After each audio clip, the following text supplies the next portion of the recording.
Cool, man. I'm Joe DeHoyos. I'm the host of Beyond the Woodline. I have with me today Tobe Johnson. He is an author and experiencer. His book is titled Our Moon Lab, A Paranormal Experience. How you doing, Tobe? Good. Thanks for having me on here, Joe. Yeah, man, no problem, man. I'm glad to have you on, man. I know we've been in contact for a little bit, getting you on the show, but I'm glad we finally got you on here. Tell me a little bit about your book real quick, man, if you don't mind. Sure. Well, it's been out for probably the last 3 months. It was published by a new publishing company headed up by Doug Hychek of Monster Quest. So I'm in good hands, trusting in Doug's experience working on subject matter that happens to be the subject tonight, Sasquatch, although we're going to derail things and probably go a lot of different places here because the Moon Lab is got a crazy name for, a crazy reason. Fact is that Sasquatch seems to be a whole lot stranger than just a giant man monkey in the woods. And it took me going to a family farmhouse out in the little town of Cottage Grove, Oregon, to basically embed myself and live on the property with Bigfoot and all the paranormal anomalies that surround him. Right. And so, did you yourself experience anything strange out there? We experienced a lot of strange stuff, Joe. it was Read the book, right? yeah, no, it was overwhelming. And oftentimes to talk about the book from head to toe, like if I do a conference about it, it's about a 2.5 hour presentation to go through the motions here. But for the bullet points, when I was a young man, I grew up in a little town, Springfield, Oregon, home of Bart Simpson, and it was an old defunct lumber town. And there I found myself, wandering the back hills, hearing the legends in the mighty Doug firs that Sasquatch is existing out there. And if I was just patient enough, maybe I would have an experience myself. And I put those little fantasies aside and joined the service. And when I got out of the United States Navy, I found myself on a walk one day with my son, and we found a fresh mud track heading into the blackberry brambles. It was a 5-toed barefooted track about human size, but it was the middle of February and the ice headed to the blackberry. So we put a little tiny hiker's whistle next to it and snapped a photo, and then kind of shopped that photograph around to locals in our community who set me up for a conversation with a witness, my first witness interview. Now, this was way before podcasts. This was circa 2007, 2008 timeframe, probably 2007, when I think only TalkShoe was the only platform you could really go out and find a Bigfoot podcast of sorts on the internet. So as soon as I talked to my first witness and found out that I could listen to podcast, I started to immerse myself into this community. Now, there was small conferences happening around 2008, and they were mostly just confined to, I thought, California, Washington, and Oregon, and maybe a couple on the East Coast. Mm-hmm. But then I found out, these conferences can happen all over the country if we, start following up the work of Dr. Jeff Meldrum and everything going on with Monster Quest, which we talked about earlier, which was the inspiration for a lot of these, myself included. I was always, clued into what was going on with Monster Quest, which is, Doug Hychek's little baby here that helped me put this book together. Mm-hmm. And so now I've come full circle working with Doug, and, it's been a strange experience because it started off looking into a simple trackway going into the blackberries, then meeting a witness and finding out, that there's basically two camps here. There's the flesh and blood, and then there's this other community that says, no, there's more going on than just, relic hominid. And so it took me a while to figure out how to negotiate both sides of the fence here. And so I started to put on conferences and letting both voices vent. And that's kind of what they do when they go up there and share their presentations, especially if it's not just all one, type of event. If you have a multifaceted event like I did at, I put on something called the Oregon Sasquatch Symposium in the little town of Eugene, Oregon. And I think I put on 2.5 or 3 conferences in total. And I was letting the flesh and blood have its day in court as well as the paranormal community. And I would kind of stand back and say, this is great. We're hearing how strange this subject matter can get, but they don't really want to hear how strange the subject can get because it muddies the water. And so I kind of had to pick a side to a degree. And the reason I say pick a side is that I started to have strange experiences myself, and I couldn't ignore them.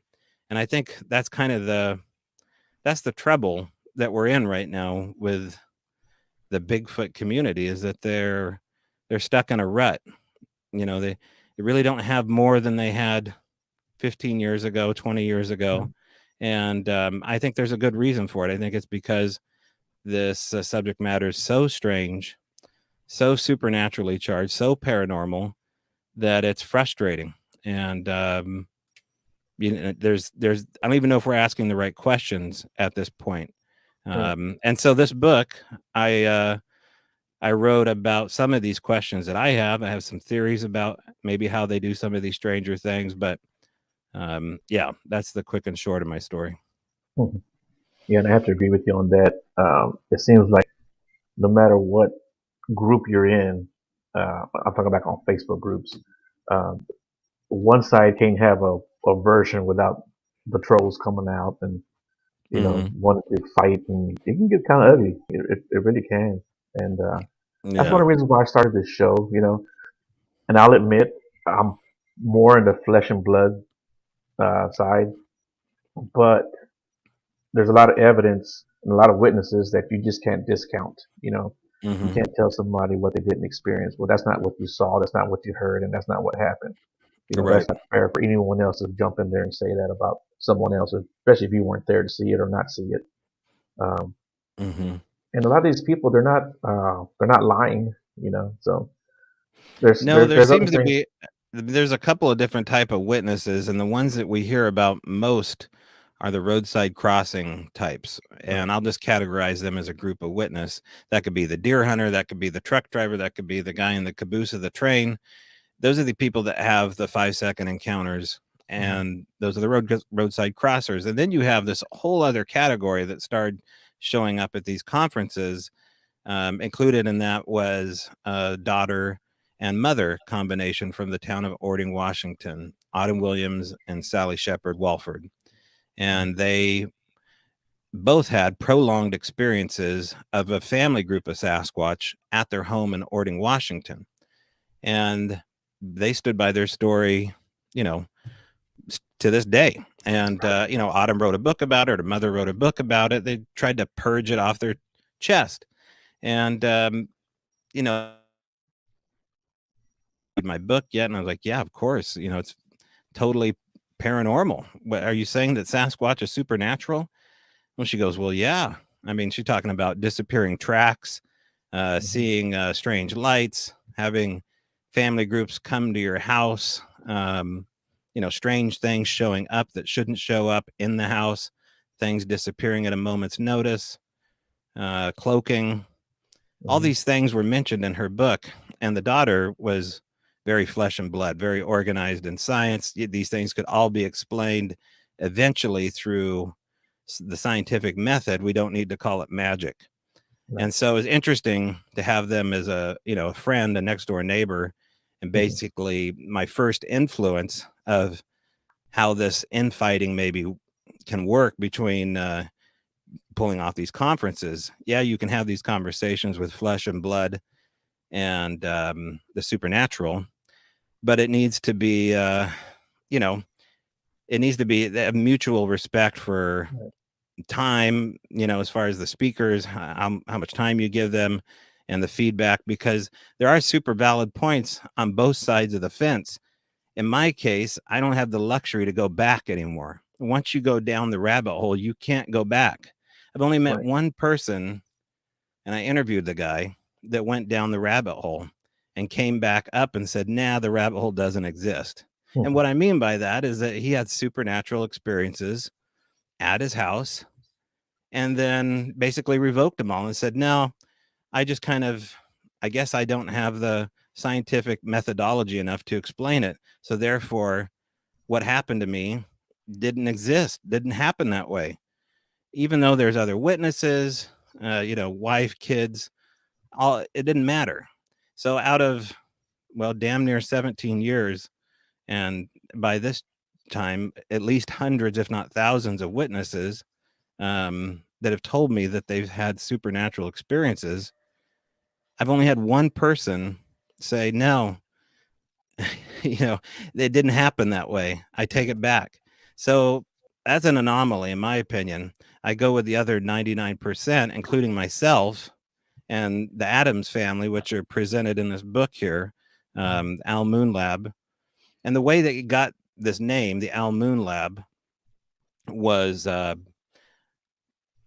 was invited to live at the house as things started to unfold on the property. And by this time, I had seen enough and had enough strange things happen to me while I was out Bigfooting, especially in this area where this family had moved to. They basically retired from California, moved up to Oregon, and bought a farm. And the wife worked full time, but the husband was fully retired, and he wanted to get into Bigfooting. And so he gave me a call and said, "Hey, are you the guy that cast the tracks out here?" And I said, "Yeah." And because I'd cast some footprints out in the lake bed with a group. He said, "Hey, I want to get into Bigfooting. I heard through Ron Moorhead that you're into it, and maybe you can show me around." And I said, "Okay, let's do it." And so we met up, and I kind of took him on a tour of the area. And I said, I've never really even seen a Bigfoot, to be honest. I mean, I've had strange stuff happen, but I can't honestly say that I'm a witness.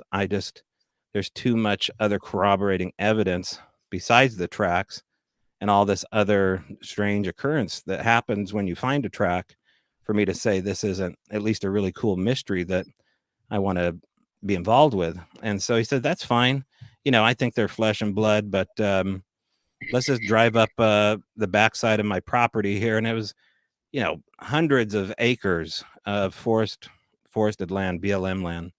And so one day we went for a drive, and it was on a lark. It was on Good Friday. It was March 30th, 2018, and it was a full moon. And it was also called the owl moon.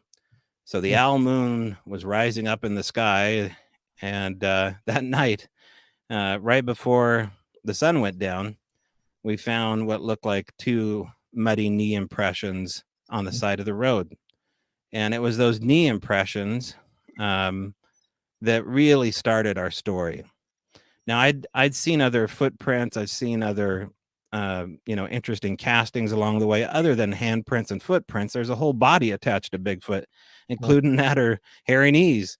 And these look like giant hairy knees, but who knows? It could have been elk. It could have been anything other than a Bigfoot, especially on the side of a skid road. But I was doing a podcast at a local pub in town, and I thought, well, I need some content for the audience here. Let's just roll footage and, do a whole collection kit. We'll collect hair, we'll pour cast, we'll do the whole thing and send it out for analysis.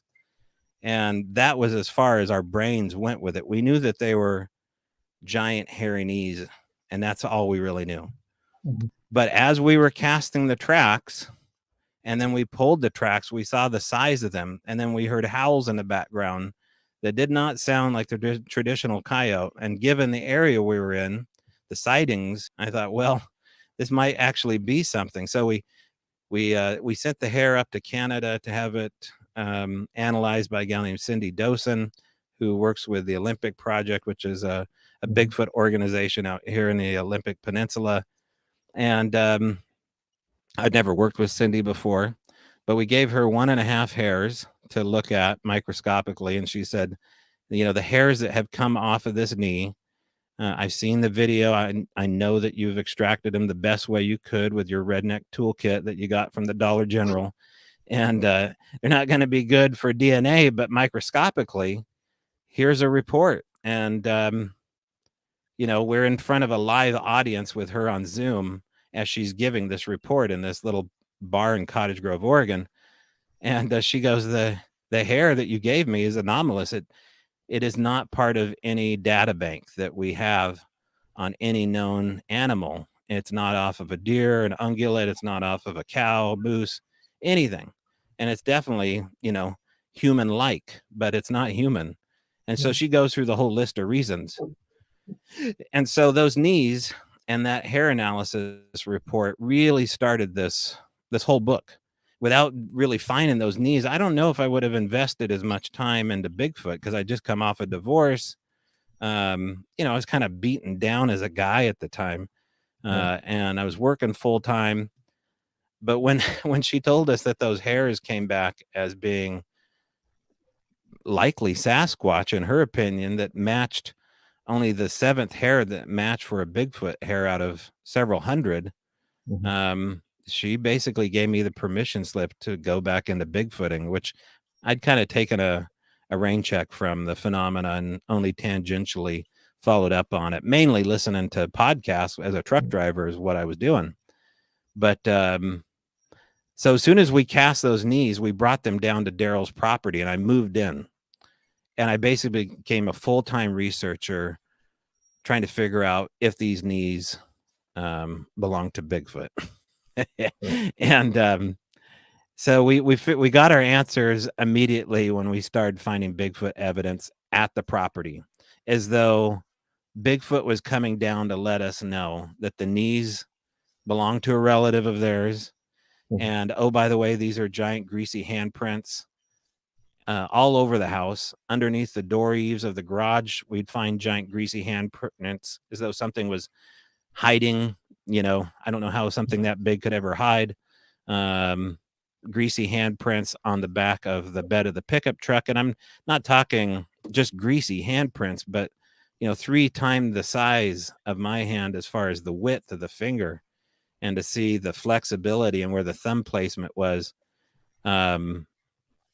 That I knew what we had at that point. When I started seeing these giant greasy handprints, then the wheels really fell off, and the Owl Moon Lab came to be, and it just got weirder from there, Joe. No, yeah, I definitely understand that. I think this is Dr. William Lester. Oh, is there a comment? Yeah, can you read it? Interesting thing about there, I couldn't see it here. Have knees even remotely comparable to human knees. Yeah, well, not knowing about, I'm not an orthopedic surgeon, but we had an orthopedic surgeon that we could talk to.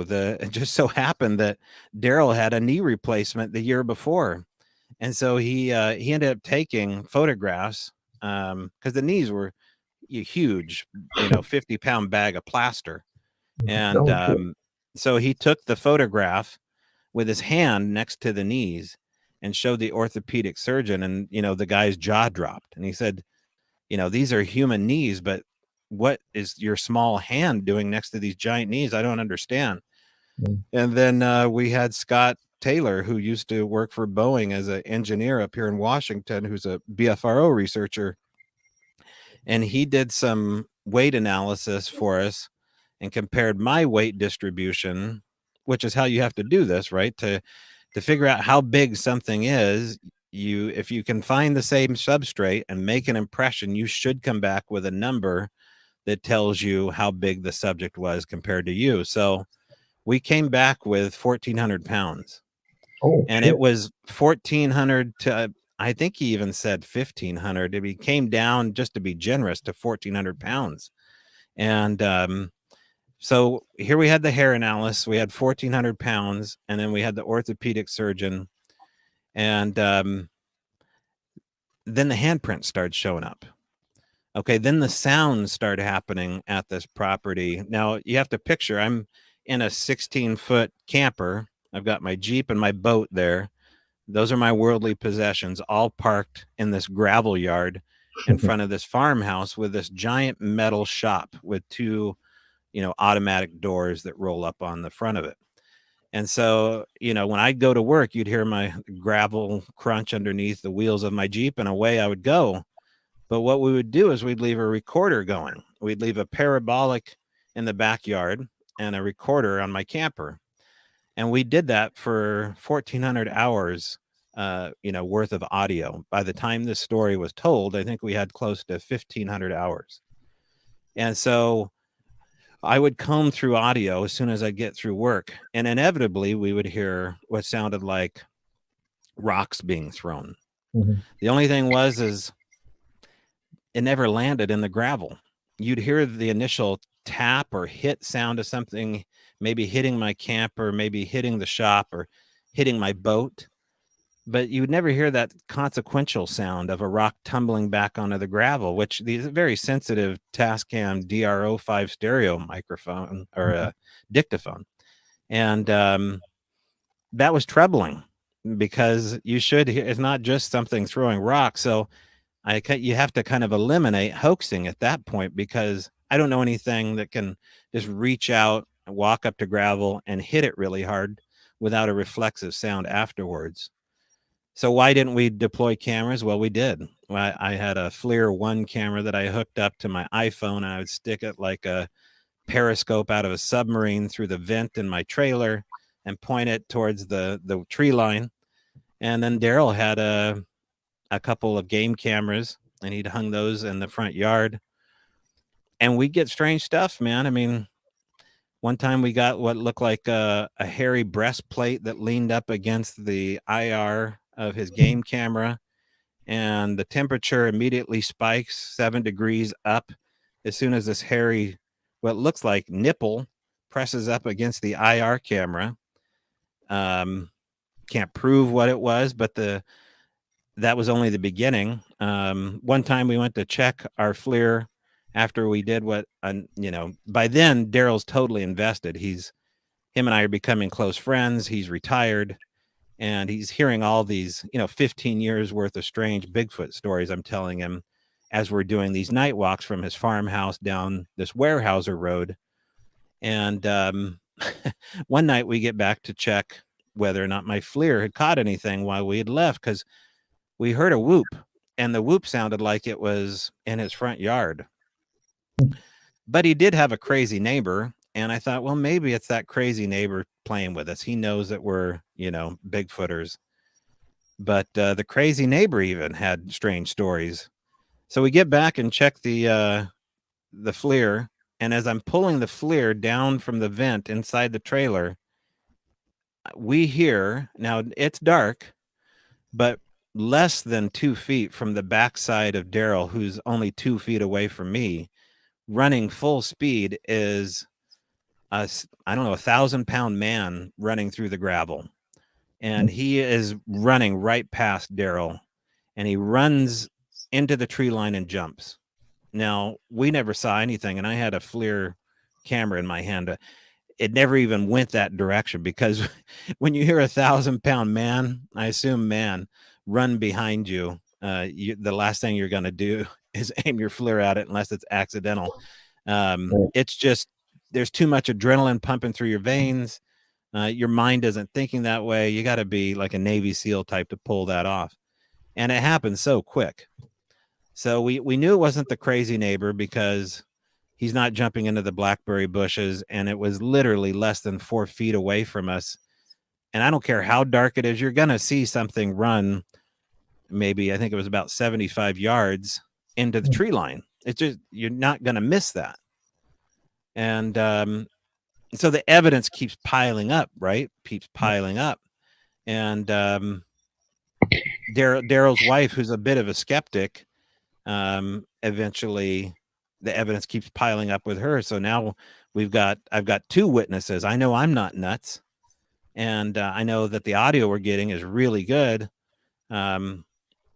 By the end of this story, there was close to 15 witnesses, including a full documentary crew, 2 documentary crews, and they all walked away with experiences.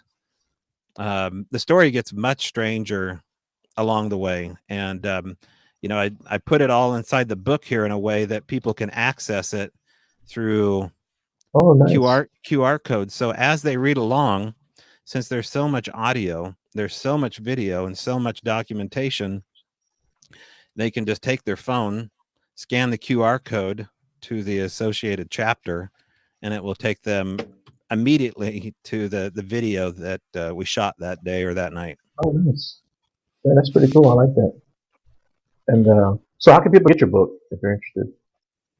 Well, the best way is probably you can go onto Amazon. Obviously, go to Amazon and type in the Al Moon Lab, or if you want to go check out my website, Strange Brow Radio, BRAU. Strange Brow Radio is how you spell that. .com. The homepage goes to the Al Moon Lab, and it gives you a little teaser about what the book's about, and gives you some reviews, and gives you a little video snapshot and some photos, and wet your whistle to see if it's something you're into. But yeah, it's been a real adventure, and you know, things still happen too that kind of tip their hat to the phenomena, because the phenomena doesn't just go away.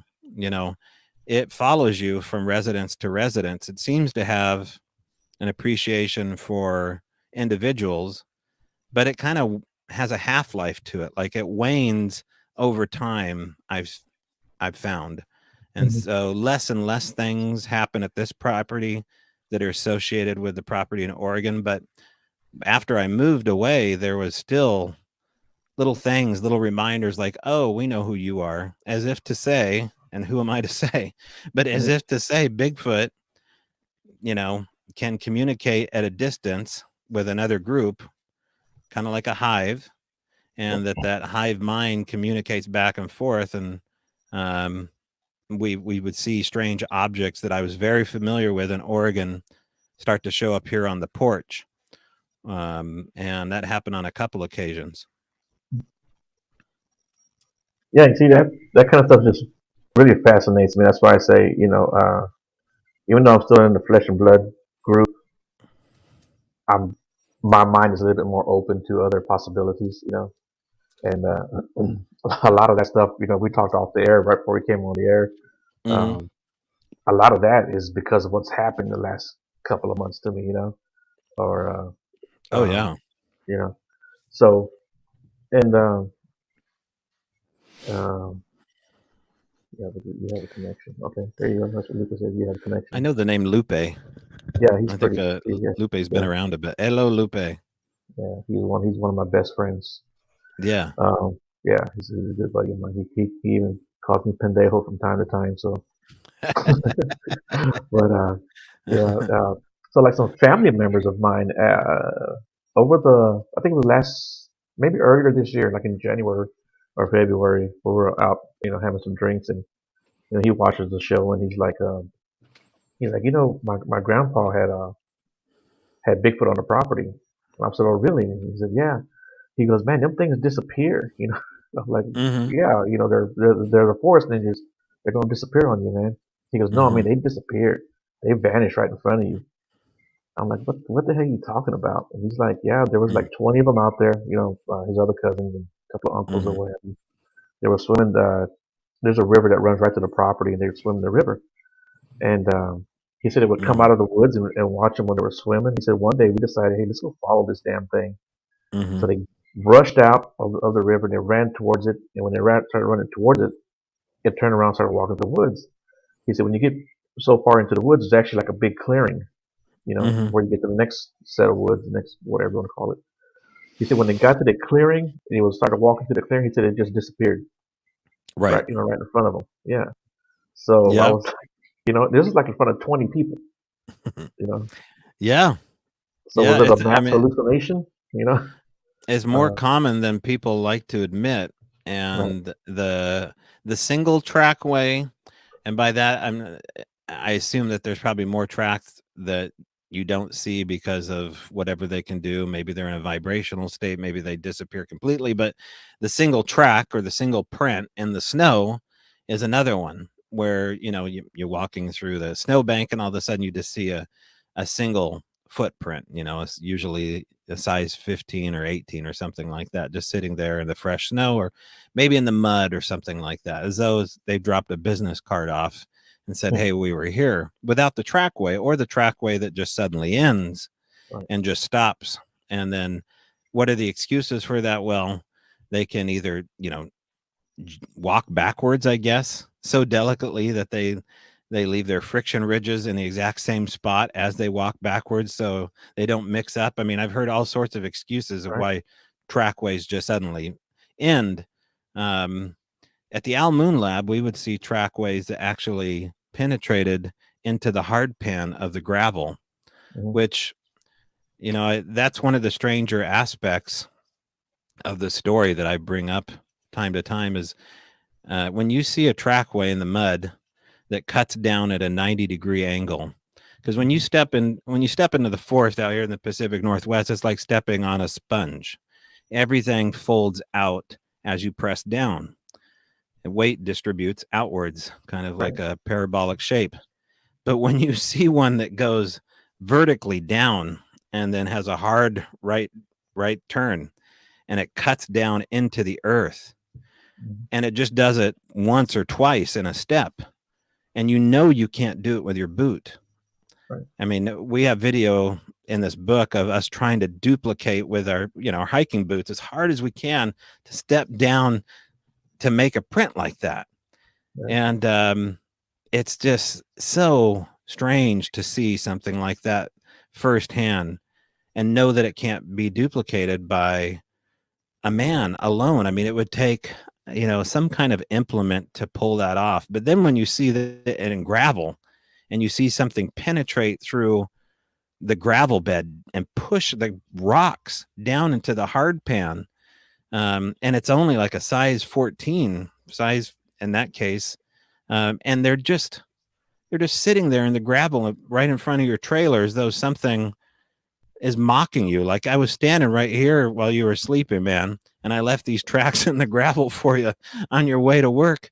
I mean, you can't make this stuff up. It's absurd sound. We could have left a lot of these stories out because they're so absurd, but we couldn't, because they're all happening to everybody when they'd come there. It wasn't just us. And I think it did us a world of good to not edit ourselves as we were telling the story, because I mentioned all sorts of stuff in this book that Daryl never mentions, but he mentioned some pretty crazy stuff that he let me put in this book as well. But the Bigfoot story is so much stranger than most people really know about. Like the Joe Blow that's interested in Sasquatch because he watches Monster Quest has one interpretation.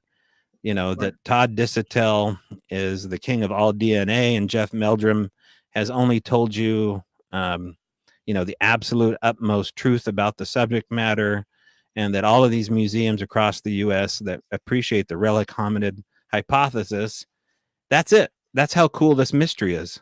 Right. No, this mystery is so much cooler than people have been told. It's so much weirder than anyone has ever told these guys. And I don't even know the right questions to ask. I mentioned that before. I mean, I don't even think we're asking the right questions. I mean, it's not if they or where they're from or what their breeding population is. Like, well, who are they? Who are we? What is our relationship?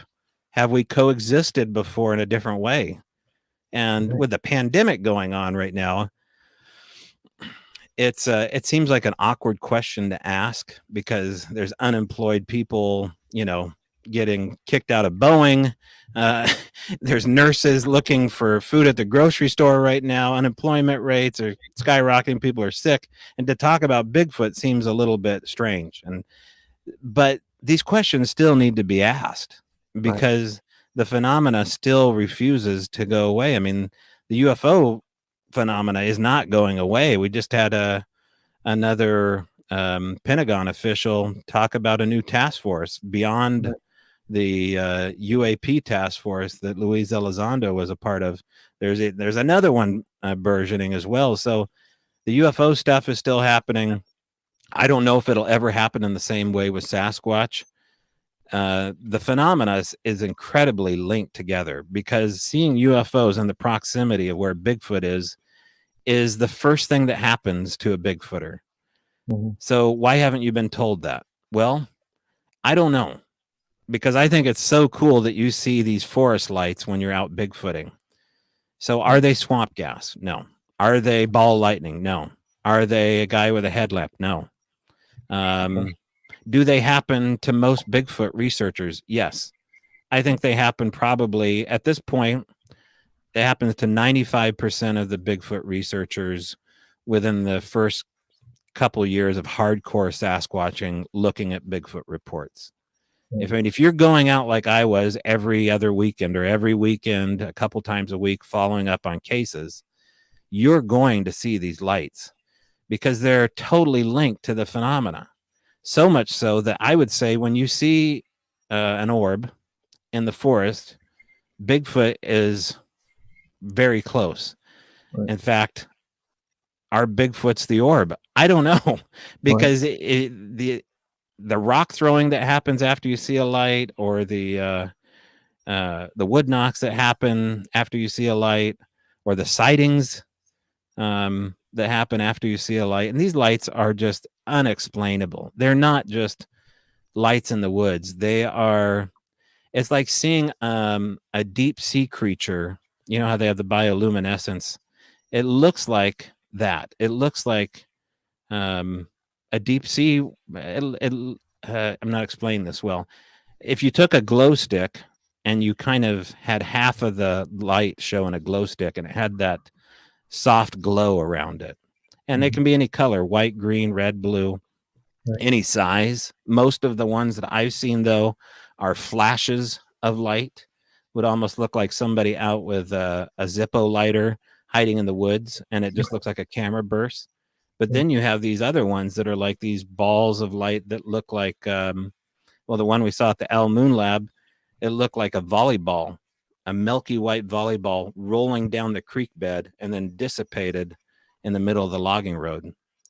And this is all prime Bigfoot habitat. So that's the first thing, is that why leave that part out? Because I think there is some kind of ecosystem to the paranormal that has been left out of the Bigfoot phenomena.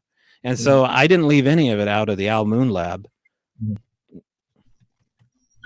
Well, unfortunately, I haven't seen the ball lights or any of the lights in the orbs or in the forest. I've had rocks thrown, sticks thrown, heard the wood knock, but I haven't seen any kind of light yet. But I know people who have, out in the same areas that I go to. Right.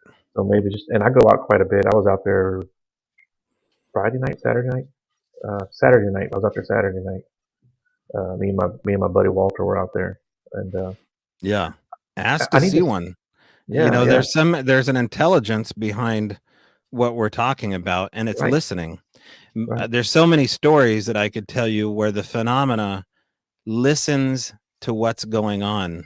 It listens to the spoken word, and understands it, and then reciprocates with a response by saying, I had not only heard you, and I'm going to grant your wish, for lack of a better way to put this, by you having a sighting, however fleeting, or showing you an orb. But a lot of times it presents itself as an object. For example, one of the incidents that happened at the Al Moon Lab was I was having a issue with my iPhone. At that time I was a truck driver leaving Oregon, going to Washington along the I-5, and I'd do these ridiculous 12 or 14-hour runs every day. And a phone's essential at that point for having a life. And so I was texting Daryl, who's living at the property, is a retired now Bigfooter, and he's telling me, hey, I got more strange sounds, yada yada yada. And I said, well, I'll get home as soon as I can, and but I'm having problems with my phone, so I don't know, maybe I got to stop by T-Mobile and get a new phone. And so, as I said, my boat, my 14-foot aluminum boat, is sitting on the property, and I get home that day, and I go over to the side of my boat, and underneath the oar of my boat is a muddy cell phone. And here it is. This is the muddy cell phone that was placed underneath the oar of my boat. It has a patina to it. It's one of those little Yeah. sidekick phones. Right. I had one. Yeah. So this is one of several gifts that we would get. Here's a little plastic dinosaur that was set on a shelf one day. But in particular, these objects of significance, it seemed as though something was listening to a conversation. And if it, started and ended with only a phone, then I don't really have a story to tell. But it Right. didn't. We would end up asking for gold. And within 3 days, there would be a rifle casing, a gold rifle casing from the 1800s, placed on the top of my awning. They liked to go, whoever was doing this liked to go to the vinyl awning of my camper about 7 feet up and place objects. Carnelian stones were another big one. We'd find lots of interesting quartz crystals and rocks that were set up there. And they seemed to be listening to a degree where they would see us question whether or not, this was actually happening. But then when you get a piece of, gold, for lack of a better word, after you ask for gold, set up on top of the awning and the phone, I set up Christmas lights one day on my camper, and underneath the oar of my boat was an antique Christmas ball. Wasn't mine, placed underneath the oar of my boat. So there is this, where do they get this stuff too, right? I mean, they're not going into Walmart to get it, and everything has a patina on it, like they found it. It's got either moss on it or mud.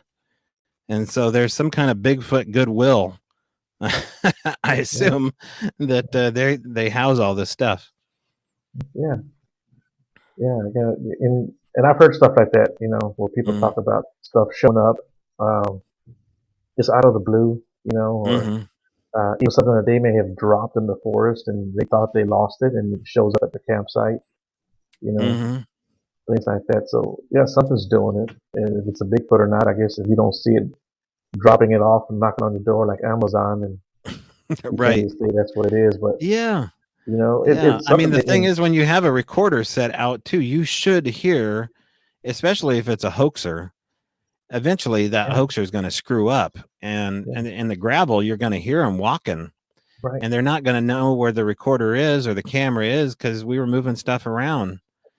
And I'd already ruled out Daryl, and he'd ruled me out that we were pranking each other. And by now a year had gone on, and it just got stranger. We have several examples of ghost and EVPs, several examples of what seemed like UFOs, or one of the neighbors that I alluded to earlier, I think was in constant contact with UFOs, to the degree where we would find him out at 2 a.m. with his telescope looking for what he called the glistening chandelier.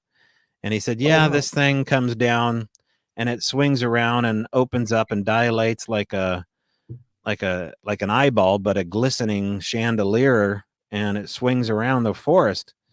And that a couple days later he shows up with this giant birthmark on his head, as though he had a giant radiation burn on the top of his head. And it was there for the remainder of the time that I lived at the property. He went on to say that he had seen a blue-eyed bear on 2 legs advance on him while he was grabbing some wood from the woodshed. And said it was, glowing blue eyes, and it was an upright animal walking towards me. So there was, some strangeness going on, the property around us too, and we were able to validate it. That's pretty funny, because I find myself going out at 2 or 3 o'clock in the morning now, looking up at the sky. Yeah. I can't, I have trouble sleeping anyway. So over the last couple of months with current events, I got to go outside and just check it out, man. Yeah. But yeah, But man, this stuff isn't always easy for people to talk about. Sometimes, like, I get phone calls from guys that just like, I'm stepping away from the community for a while, man. Right. Does this stuff really happen this way? Like, at a guy that was really into it, and he was putting on his own little conferences and investing a lot of his time away from his family to go follow up on field reports. And then a glowing light showed outside of his tent, and he knew there was no way anybody was hoaxing him. And Right. the way he described it just sounded like traditional, orb or Sasquatch visitation stuff. And I don't know if he got any mind speak. I don't know if he got held down. Being held down, though, is a big one. Even Les Stroud from Survivor Man talks about feeling the weight of what I think he said, a hand on his chest as he was sleeping in his tent. And he knew it was a Sasquatch. He went on to see a huge UFO, I think, in the same location. He told that story on Joe Rogan. There's no benefit for Les Stroud to talk about the paranormal link of Right. Sasquatch at all. And he's absolutely a proponent of the connection between the two. And I think, he's really into understanding the Native American culture behind understanding the phenomena. And most Native American will tell you that this is some kind of spirit animal. This is not just a flesh and blood relic hominid. And we just haven't listened. We've taken their stories and kind of said, well, those are cute little Native American stories for Native American people, and we love your totem poles and go about your business. But they were quite literal when it came to this. And I had lots of stories and anecdotes about that too in the book. Okay, cool. Yeah, I hope you guys are able to get out and check his book out. I'm sure he'd appreciate that. But I'm sure he's got a lot of good information in it too. And I really like those little codes you got in there where people can take pictures of them and get pictures or video. That's actually really cool. I like that feature. I never thought about doing something like that. Right. But yeah, man. It's one thing when we have friends in the community that talk about this kind of stuff, um, and it's another thing when friends and family, like I said, will actually approach you and tell you, "Hey, this is the weird shit that happened to me in the woods." And you talk about the orbs that you see floating around. Which, like I said, I've never seen it, but I've known several people who have seen it, and in the same areas that I've gone to and still research to this day. I just haven't seen them yet. I guess it's just a matter of time. Maybe I'm not worthy. I've caught a photograph of one. I was with somebody that photographed the one that I saw, I should say. But the best video I've ever seen, I urge people to go look up Tommy Cooper's FLIR version, or night. I think it's actually night cam, not a FLIR. Tommy Cooper from Cryptovania on the East Coast. He's got an amazing video of an orb, a prolonged shot of one, and I believe in the backyard. And it's incredible. And so yeah, people look up Tommy Cooper Cryptovania, or reach out to him on Facebook, and it's incredible shot. Okay, cool. Do you have any experience? I don't. We're not 12 minutes left. But do you have any experience with UFOs personally? Well, have I been abducted? No, not that I can remember. We've seen UFOs at the property. We've had UFO sightings here at this property. Pretty much everybody agrees that UFOs are not a stretch too far. I mean, it goes in this order: ghost, UFOs, and then Sasquatch the last. That's the hardest for people to buy. Ghost being the first, and probably now maybe a little on par with UFOs since the government stepped up. But yeah, we had a couple of moments where we saw this chandelier flying through the sky. Daryl was able to record this dilation effect of the strange, what almost looked like a jellyfish, but a round one, fluxing and pulsating in the sky above his house, and then dropping off what looked like little drones down into the woods. We would see red lights that seemed to respond to us bringing our cameras out of our pocket to try to get a video of it.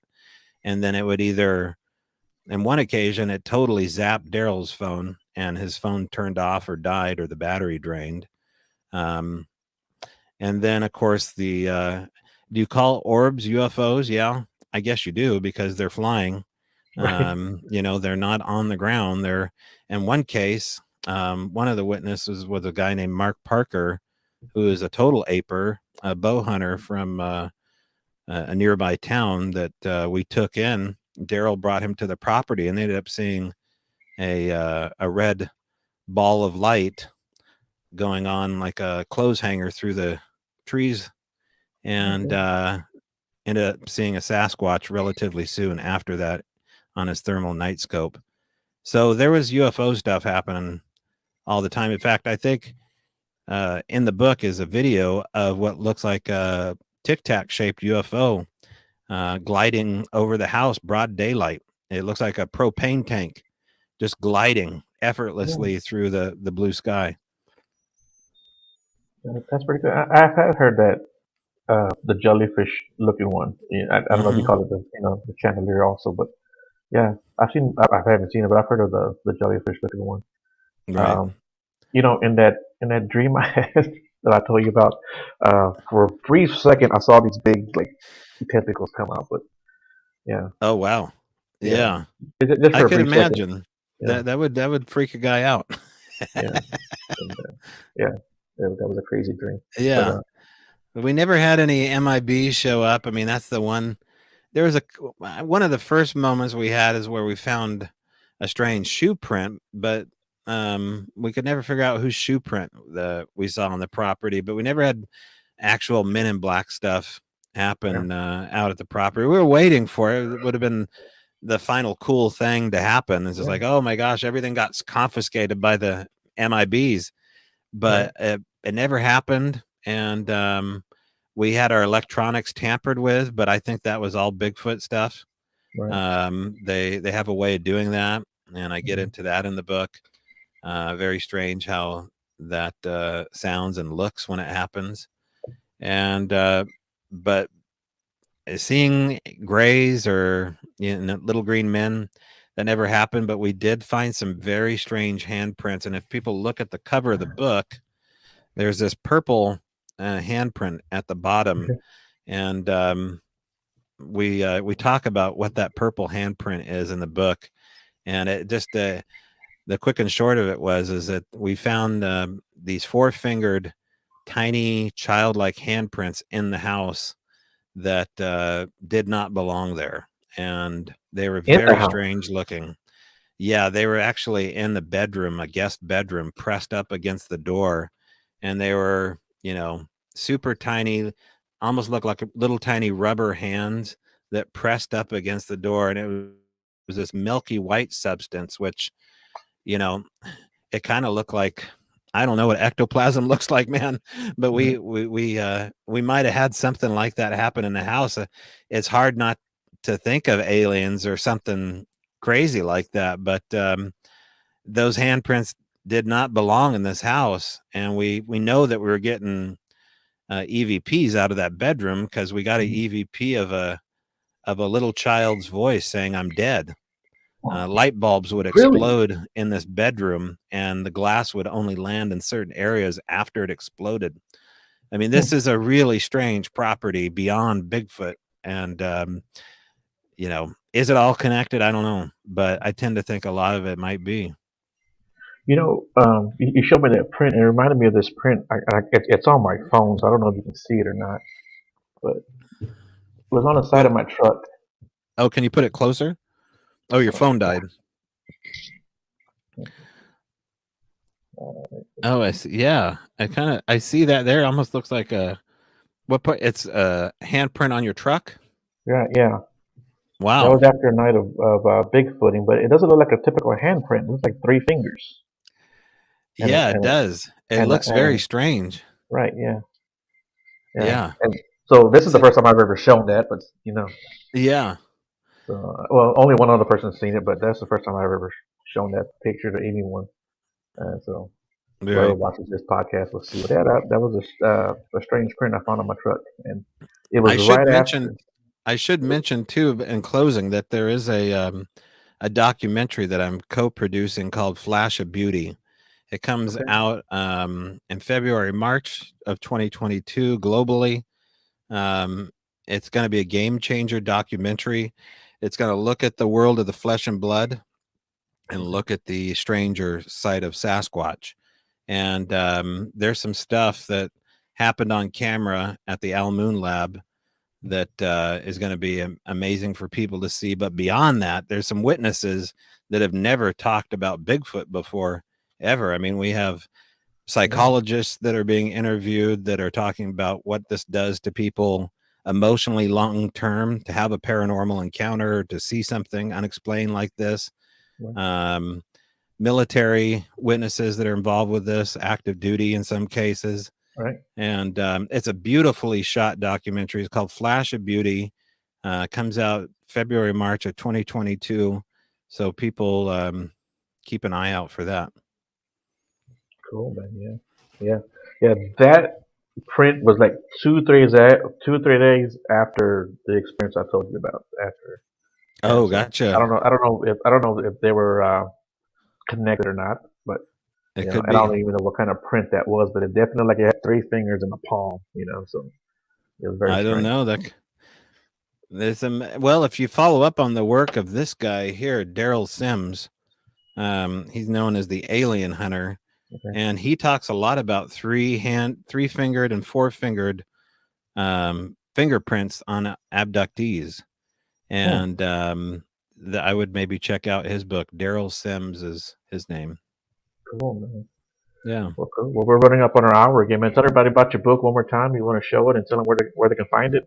Oh And if yeah. So it's yeah. called the Al Moon Lab, a paranormal experiment. It's published by Hanger One Publishing. You can go to Hanger One Publishing and check out all the great books on there. And or if you're ever in Forks, Washington, home of Twilight, vampires, and werewolves, get a copy at the Sasquatch the Legend Museum and Gift Store in Forks, and come see Biggie, my 8.5-foot tall Sasquatch on display. Or if you need to and you have to, go to Jeff Bezos and get on Amazon and order a copy. And it helps, keep the coffers going and fund the operation here in Port Orchard. Well, cool beans, man. I thank you for coming on. I really appreciate it, man. I know you're a busy guy, but thanks a lot for showing up. And it was a pleasure Yeah. talking to you. And everyone in the chat room, man, thanks a lot for the comments and the questions. And I really appreciate it when you guys participate. So thank you very much for that. And Tobe, if you have anything else you want to say, man, here's your chance. No, just keep keep your mind open to the possibilities that there's still mysteries out there. Out there And beyond the woodline. That's where I in got the this name case, from. yeah, Sasquatch is the beginning of the mystery, not the end of it. Right. Yeah.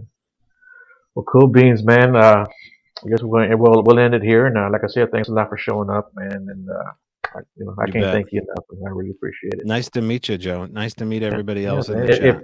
I don't know if you remember my group or not, Beyond the Woodline fan page. But if you want to join it, join it. You can post whatever you want to post.